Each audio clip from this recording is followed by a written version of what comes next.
عسلامة ومرحبا بكم في قناتي. شنيا أحوالكم؟ إن شاء الله تكونوا بألف خير يا ربي. مرحبا بمشتركين الكل القدم والجدد. حبيت نودكم المرة هذه بروسات الحمصية وإلا غريبة الحمص تحت طلب أخت معنا مشتركة في القناة.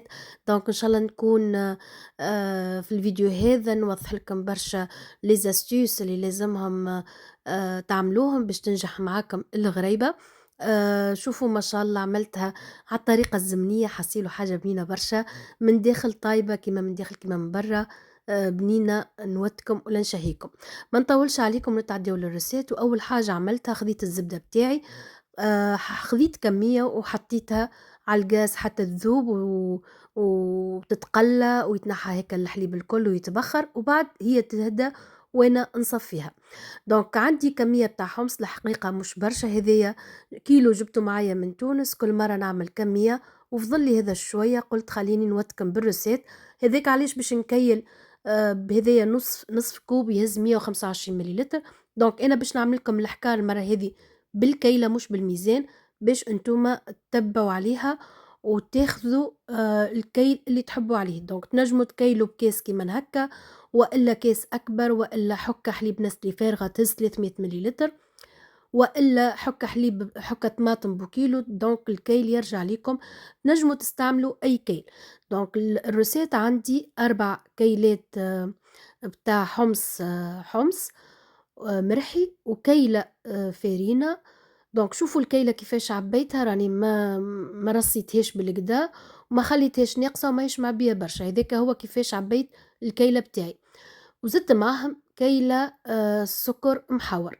السكر هذايا رحيته وحدي، زدت معاه باكو سكر فاني، نجموا تستغنيوا عليه، مي يعطي نكهه معناها حاجه اخرى للحمصيه بتاعكم. دونك كيما قلت لكم 4 كيلات حمص، عليهم كيلة فارينة، عليهم كيلة سكر محور. وهذه إضافة باش نزيدها كريم باتيسير نكهة فانيليا. نجموا تستعملوا كريم باتيسير نكهة بوفريوة عادي زيدا كيف كيف. هذايا دوره انه مش يقوم بوظيفة انشاء، وفي نفس الوقت باش يعطينا نكهة بنينة للحمصية بتاعنا. دونك غربلوهم الكل مع بعضهم بالصفية هذه والا بغربة للشعر، المهم يتغربل بالكدا. باش نزيد عصرة قارص صغيرة، هذا باش يخلي الحمصية بتاعنا ما تذوبش وما تتفتفتش كيف الطيب. باش نزيد عليها كيلة بوغ نوازيت والا زيت زيتونة ولا زيت نباتي كيف كيف. هذاك شوية في القاع قعد هذاك الحليب المقلي، دونك ما يلزمنيش نحطه. هذاك علاش باش نعوضو نزيدو هكا شوية زيت، خاطر حسيت العجينة بتاعي ناقصة شوية، دونك شوية قطرة زيت زدتها. المهم العجينة بتاعنا ما يلزمهاش أول ما نخلطوها ما يلزمهاش تكون مزيتة، يلزمها تكون هكا مفرفرة، وفي نفس الوقت هكا نخدموها باليدينا بالكدا باش تقر زيتها. أنا بحكم الكمية صغيرة دونك باش نعملها بداية. قعدت نخدم فيها برشا برشا برشا برشا حتى لوين حسيت العجينة ارتبط بين يديا وهكا قرت زيتها وكأني شبعتها بالزيت. ما في الحقيقة هذاك هو كمية الزيت اللي استعملتها من الأول. إذا كان عندكم كمية كبيرة ولا ما تحبوش تعبوا رواحكم، جيست ترحيوها في رحاية اللحم، رحاية بتاع البشكوت، وهذيك هي تعملوا له دورتين ولا 3 حتى لوين تصبح عندكم عجينة طاوع في الخدمة. دونك أول حاجة باش ناخذها، خذيت كمية هكا بين يديا، طميتها هكا بالكدا، هكا ننزل عليها نضغط عليها باش الحبيبات الكل يلصقوا لبعضهم، ومن بعد نخدمها هكا بالكدا في يديا، احنا نقولوا نصبتوها. دونك نصبتوها بالكدا وحتى لوين نتحصل على بودان ساهل أرطب كله لاصق في بعضه، يعني هكا عجينة واحدة. وقتها نحلها بشوية بشوية بين يديا حتى لوين نتحصل على بودان جويد، مش خشين برشا هكا، عرض سنتيمتر، عرض الصباع أو أخشن شوية من الصباع، معناها هذاك هو حسب انتم شنو تحبوا. دونك خليت الفور بتاعي يسخن على 180 درجة. إذا الفور بتاعكم حطوه سخون برشا حطوه حتى ل 170 160 درجة مش مشكل، المهم ما تخليوهاش قريب للنار. حطيت الطبق بتاعي حضرته بابي كويسون، وباش نقص بالسكينة البودان بتاعي هكا مائل. دونك المرة هذه استعملته هكا ساهل من غير جلجلان، من غير فاكهة، من غير حشوة شوكولاتة من داخل. دونك قلت كمية صغيرة خليني جيست نعطيكم الروسيت. وأنتم تنجموا تعملوها بالشكل ولا الزينة اللي تحبوا عليها.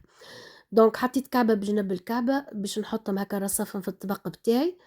الحمصية الصفاقسية الزمنية راهي تصير بالزيت، إحنا نعملوها بالزيت، زيت زيتونة وإلا زيت نباتي عادي كيف كيف. المرة هذي عملته بالbeurre noisette حاجة بنينة زادة. الحقيقة أنا نحبذها بالزيت على خاطر إذا كمية كبيرة تصبر معانا تقعد حتى بالأشهر ما يتبدلش المطعم بتاعها ويقعد هو نفس النكهة. بحكم أنا عندي كمية صغيرة دونك المرة هذي قلت خليني نجربها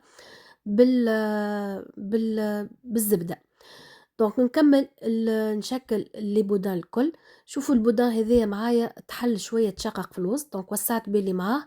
عاودت هكا ضغطت عليه بالكدا وهكا سخن بين يديا حتى لوين صار عجينة هكا تنجم نشكلوها وتطاوع في الخدمة. دونك كملت نفس المرحلة اللي عملتها من الأول وهكا زينت وحاولت نحط الشكل مزيان برشا. خاصة كيف تقص ساعات هكا تتنحى شوية من الطرف بتاعه دونك بالسكينة رجعته كيما شفتوني الحركة اللي عملتها. دونك هاكا هو هذيكا هي الروسيت بتاعنا، حاجة سهلة. استعملت كمية صغيرة باش ما نتعبش الحقيقة، وهذيك هو الحمص اللي عندي دونك مُكره أخاك لا بطل دونك راني عطيتكم الروسيت باش تعملوها وتجربوها، وقولوا لي رايكم في كومنتير. نفرح برشا باللي كومنتير بتاعكم. دونك توا كملت الكمية الكل، هذايا إيش عطاني بلاتو معناتها هذيك هي الكمية عطاتني بلاتو هذايا، خليته في الفور يطيب. الحقيقة أنا قرّبت الطبق شوية للنار هذاك علاش هكا جاني القاع بتاعو هكا دوري أكثر من اللازم معناها غماق معايا شوية، أما راهو بنين، بنين على الآخر معناها الطياب بتاعو كيما من برا كيما من الداخل. هذايا بعد ما خرج من الفور شوفوا ما شاء الله هاكا شفتوا القاع كيفاش غماق شوية، أما راهو بنين ما أثّرش الحقيقة في الجو. حاجة بنينة برشا نودكم ولا نشهيكم. هذه وصفتنا لليوم وهذا فيديونا اليوم إن شاء الله تعجبكم الريسيت وتجربوها وتعطيوني الريتور بتاعكم في كومنتير ونتلاقاو إن شاء الله في فيديو آخر.